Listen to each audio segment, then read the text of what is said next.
the move of the Battleship Texas to dry dock. Do we got something to talk about? Or do we got something to talk about? We got something to talk about. Now, I know you folks, just like me, have already seen probably hours and hours of drone footage, TV story footage, other footage, this footage, that footage, every footage, here a foot, there a foot, everywhere a foot, of the Battleship Texas's move. So while I do have probably 2 hours worth of video, and I have no idea how many still photos that some were done by me, some by other drone pilots, and some by some photographers that have been kind enough to share with me their work. Putting all that together in one video would be unacceptable to me, because the time frame to watch that video would be too long. So I'm going to put together a bunch of short, small videos. I do believe I have some drone footage that you probably have not seen. I have not seen, and I've watched a lot of it. So you've probably not seen the drone footage that I've got. Now, like I say, there are hours and hours worth of footage of the ship moving from her original home to Galveston already. And how much different can any of them be? Not at all, really. The only thing that can be different is the angle it was taken from, the altitude it was taken from, and what it was taken of. A ship moving through the water is a ship moving through the water, and whoever drones it or videos it is going to get the same shot. Maybe. And maybe not. So I'll be putting out a few videos which I believe are unique. I may be wrong, but if I'm wrong, I personally have not seen them myself. Now, I do want to thank everybody that came out to meet me. There were a lot of you. One fella brought me a root beer, and I'm sorry, I do not remember your name. If you see this video, give me a comment. Remind me who you are. I need to take a shot to you. So what I figured we would do here today, with a little bit of Battleship Texas action in the background, I would like to tell you how my day went. I don't know if anybody's told you how their day went. I know a lot of people have showed you video and photographs, but has anybody told you how their day went? Let's talk about how my day went. But first, if you didn't go to La King Confectionery, you should have. And the reason you should have is, one, they have very unique root beers there. This, unfortunately, is IBC and not one of them, but it is root beer. I did buy some unique root beers there. Another thing there, matter of fact, anything they got in that place comes in root beer flavor.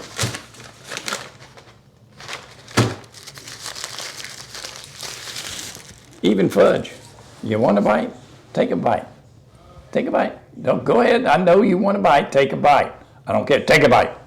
All right, that's more like it. Look, I said a bite. I didn't say half the dang thing. All right, enough of that. Next time when I share my root beer fudge, leave me a little, all right? Now, this is how my day started.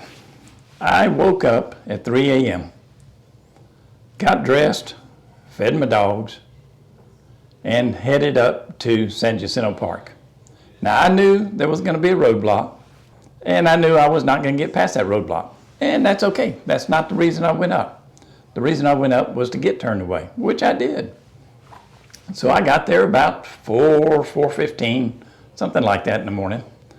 And I kind of expected to just be, barriers across the road with nobody there. And there were barriers across the road, but there were a bunch of somebodies there as well. I've got video of that, and that is a different video.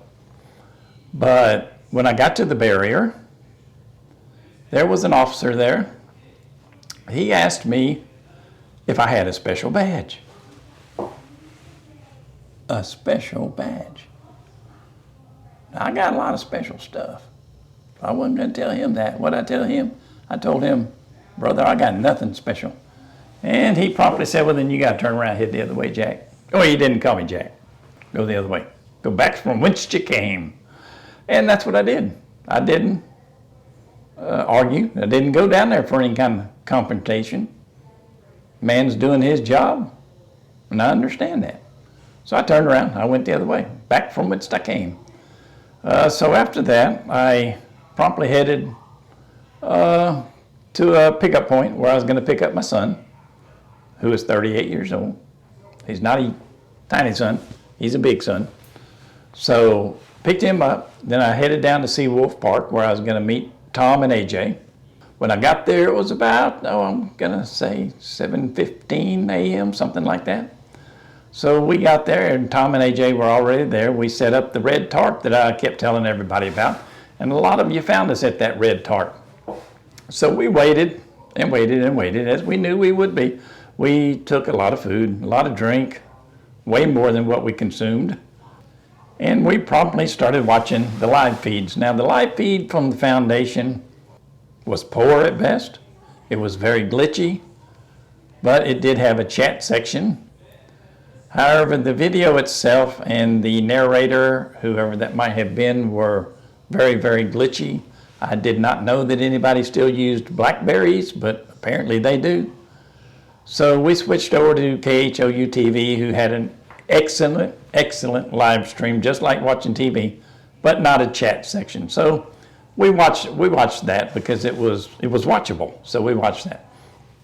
So we watched them take the ship out of her home and around the bend by the ferry, and then we kind of stopped watching and just started meeting and greeting people and talking to folks. There were a lot of people showing up by then. So we spent several hours just talking to people about this, that, everything, including the battleship. And we would get text messages from people posted along the route every now and then. She's out of the slip. She's made the turn. She's passed the ferry. She just passed me. I'm here at Lynchburg Ferry. She just passed me. She's headed on downstream. So then we'd get a message, Morgan's Point. We're at Morgan's Point.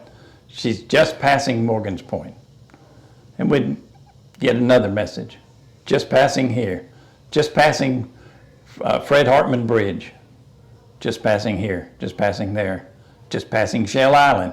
We followed a number of people that were reporting to us of her location, and we also followed her on the app, the marine navigation app that showed her location, or showed the location of the tugboat that was pulling her, and patiently awaited for her arrival.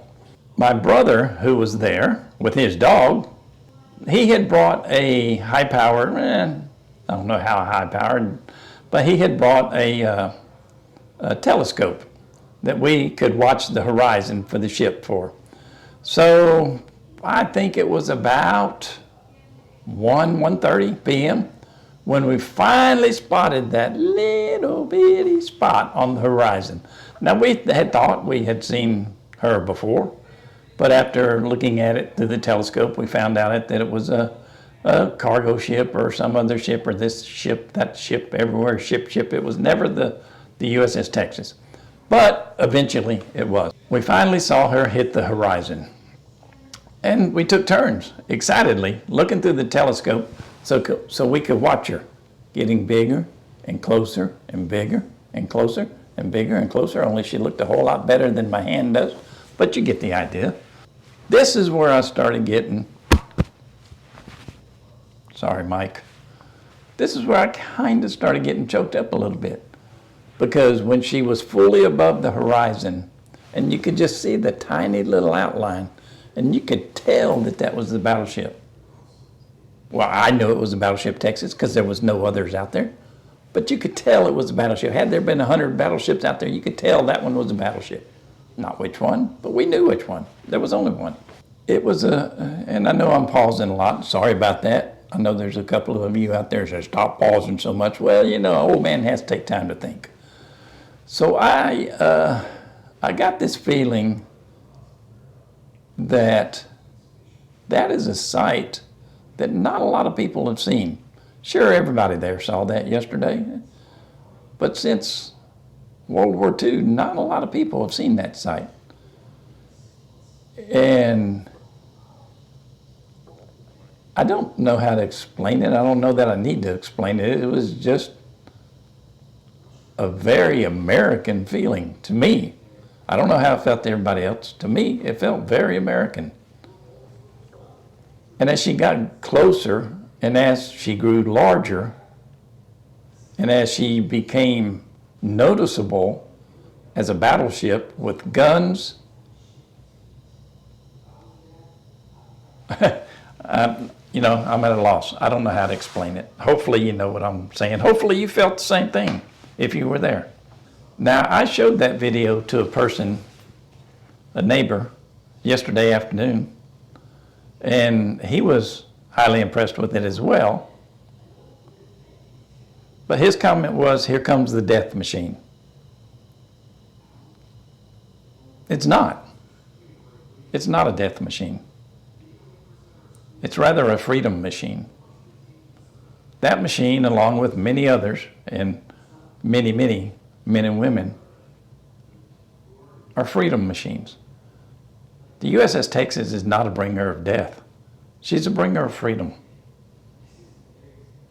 And that should make every one of you proud. And I wish I could tell you how, but I can't. I just feel it. I can't explain it. It's like trying to explain to somebody why you love them, how you love them, how deeply you love them. You know you do. You can feel it. You can think it in your head, but you can't verbalize it. Some of you think you can. Some of you may be able to. Most of us cannot. So I sent my drone in the air after she got well on this side of the horizon, and I just left it there. I wanted to get her coming closer. This is the tower. It's not a church. Sometimes it's a church with all the people, you know how that works, but this is the tower on the Battleship Texas. I wanted to get her coming closer and growing larger and larger and larger in that video, which I did, because that sight was so impressive to me. I mean, I can't explain it. I can't explain it. Like I say, I hope some of you saw it. I hope some of you felt it, because that, out of everything I saw yesterday, was the most impressive sight I saw. Now, the Texas herself in open waters, never in my life have I seen, because I was there in 88, 89, but for a very short time. I was a young father at that time and had other things I had to do. So this is the first time I've seen her in open water. And I'm sure it's the first time most of you have seen her in open water. And you can't be anything but impressed. The volunteers have done an outstanding job. I still have my issues with the foundation members, with the exception of Travis, like I keep saying. But that's a separate issue. And maybe a separate video, who knows. But the volunteers, the work they have done, and the effort they have put in for no money, free food, no money. They deserve more than that. But they did it anyway. It's unequal. It's unequal what they have accomplished.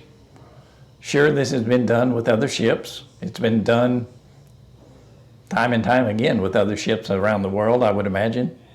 But never has a ship been in such terrible shape that it's been put back together, basically, and gotten to dry dock.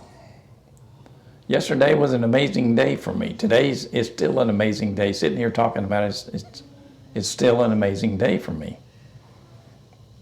Now I've got the video of the near crash of another drone into mine, and I'm going to show you that here in a little bit. The drone that nearly hit me was an Inspire, and those things can range anywhere from $3,500 to no limit practically, but $3,500 to $1,200, depending on the camera hanging off of it. In the video, it passes me very quickly, and it's about probably 20 feet in front of me. I was moving forward at 15 feet at the time, 15 miles per hour at the time. So timing was everything. We barely missed each other.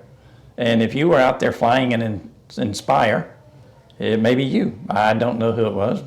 Doesn't matter who it was. We missed each other, and that's what counts. In the video, you'll see it scoot across the bottom of the screen real fast, and then I'll slow it down so you can watch it go by. When I got home and was looking through my video I had taken, and I had a moment, because that Inspire and my tiny little Air 2S almost splashed each other. Yes, splashed you! But we missed, and the day went on as it was expected to. As the ship got closer and we could get a broadside of it, it was a spectacular, and when I use the word spectacular, it's not even good enough, but it was a spectacular sight to see. It really was. Most people I know are not as wrapped up in the USS Texas as I am. I know a bunch of you are. The ship and I and my family go way back, even before she was a museum ship. And although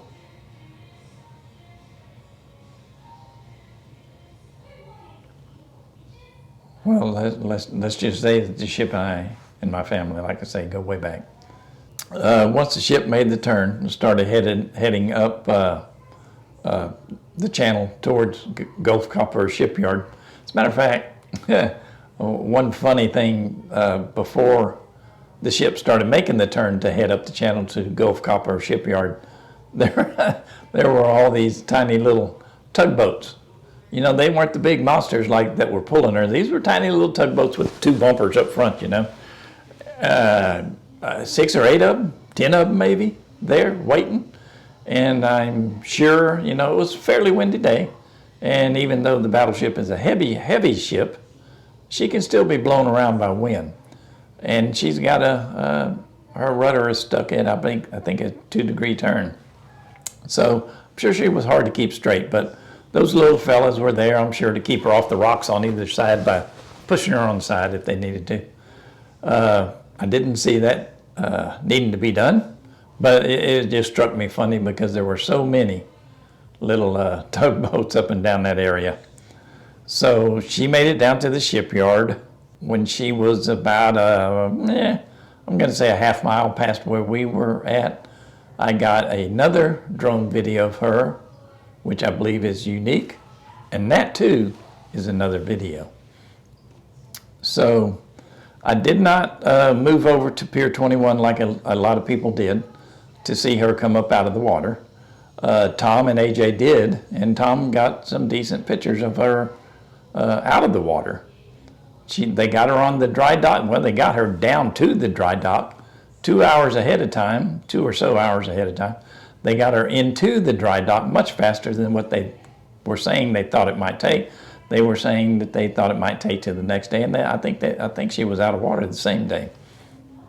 So kudos again to the volunteers. Although that was at that point, that was professionals at the at Gulf Copper Shipyard doing what they do best.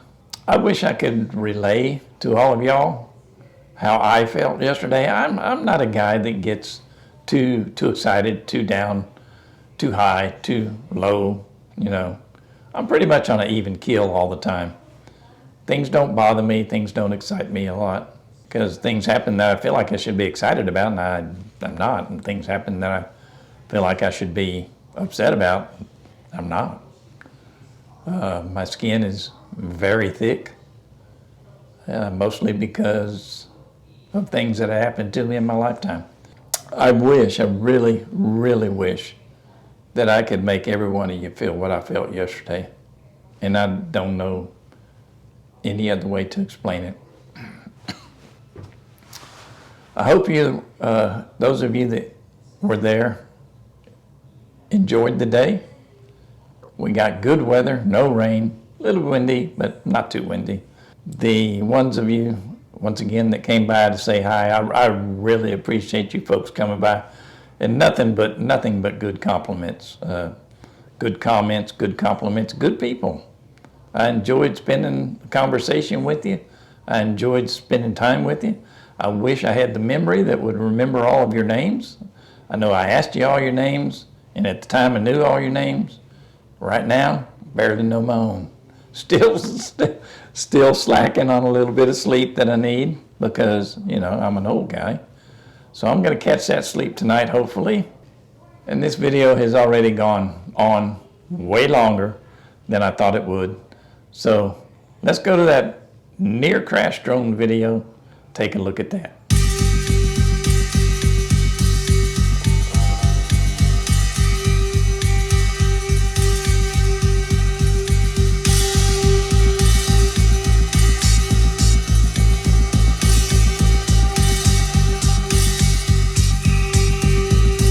Now, for all you drone pilots out there, have you ever had that near of a miss? I've never had that near of a miss to another drone or building or tree or anything else. Now, I've got some people I need to be thanking that have donated, some very heavily, to the Root Beer Fund. And just like an old man would be expected to do, I left those notes where I can't get to them right now. So I owe you one. But you know who you are. So this, oh, wait a minute. Need the old A&W shot glass. Putting cheap root beer in cheap root beer glass. I owe this to you guys. Don't know your names right now, but I got them written down. So I will mention you in one of these videos. Hey, hear that? It's my dogs. One of them's a little 3.5-pound Yorkie. And she's the leader of the pack, I guarantee you that. Even the bigger ones knows that she's in charge. See you later. Take us out, Winchester.